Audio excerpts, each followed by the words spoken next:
Pendant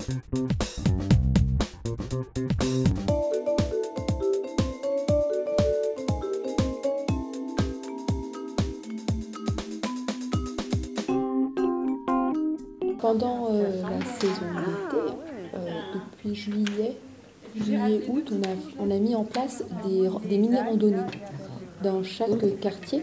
Donc il y avait le mardi matin, c'était dans le quartier des Chaumes, mercredi matin au centre-ville et le jeudi matin à la Morlande. Tout le monde pouvait y participer. On n'était pas obligé d'être du quartier des Chaumes pour aller sur la randonnée des Chaumes. Voilà, les gens du quartier de la Morlande, s'ils souhaitaient, ils pouvaient venir aux Chaumes également. Tant qu'on avait de la place. Mais on faisait des petits parcours par rapport à la capacité des personnes qui venaient également. Parce qu'une grande randonnée, tout le monde ne peut pas suivre non plus. Oui, donc vous multipliez les points des moments pour que tout le monde puisse essayer d'en profiter. Les rendez-vous, les cafés, les séances de nourriture, les repas. Tous les repas. Théâtre aussi. Non, le théâtre, on l'a gardé, parce qu'il n'y a pas énormément de monde, on est limité à 10 personnes pareil, mais il y a la distanciation et puis on est sur place, on est ici. Mais c'est plutôt les rassemblements comme les forums, par exemple. Le salon des seniors à Auxerre-Expo, comme tous les ans, c'était pendant la semaine bleue. Et ben, du coup, tous les autres années, on faisait des activités tout au long de la semaine, avec différentes activités. On appelait des prestataires.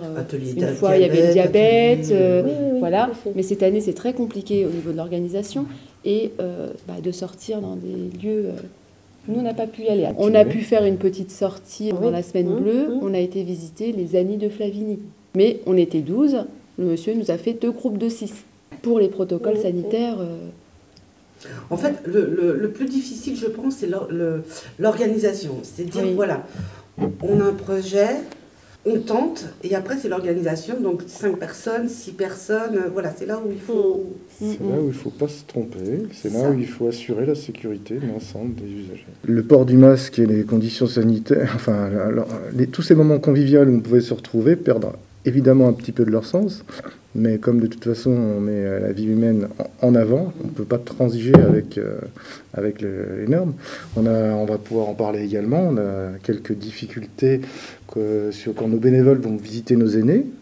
Les plus âgés ont énormément de difficultés à supporter le masque, ce qui pose des problèmes.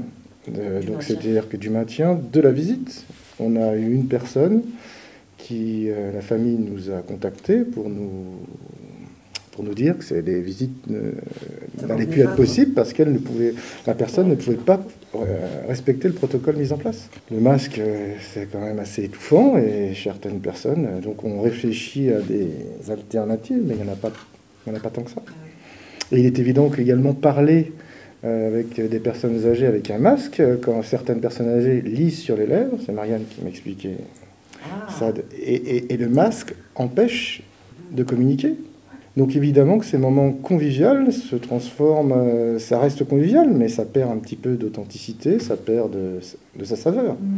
Mais on a réfléchi, il semble qu'il soit réellement nécessaire de continuer à aller visiter nos aînés pour maintenir un lien, pouvoir échanger et toujours être dans cette dynamique également de prévention.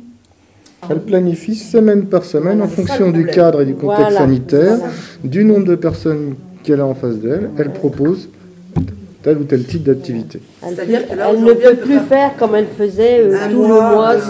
Elle a préparé des programmes. Voilà, qu'on s'inscrivait pour le mois. Mais oui. Voilà. Alors là, elle savait comment... Mais là, au mois ou au trimestre? Au trimestre. Oui, c'était par trimestre. C'est vrai qu'il y avait les sorties cinéma. Ah oui, le cinéma aussi. Oui. Sauf qu'aujourd'hui, partout, voilà. Oui, c'est à la semaine le programme, c'est ça. Alors, quand on a commencé les activités, on avait fait un programme pour le mois de septembre uniquement. Donc là, on avait pu imprimer nos tracts et les distribuer. On s'en est rendu compte que nos commerces ne prennent plus de tracts papier, ce qui est compréhensible parce qu'il y a du toucher.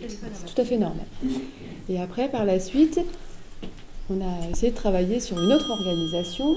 Le programme est réalisé, pour moi, personnellement, sur le trimestre, mais on n'a pas pu les éditer. Voilà. Et on communique par téléphone ou par mail ou par bouche à oreille avec les adhérents. Voilà. Tout à fait.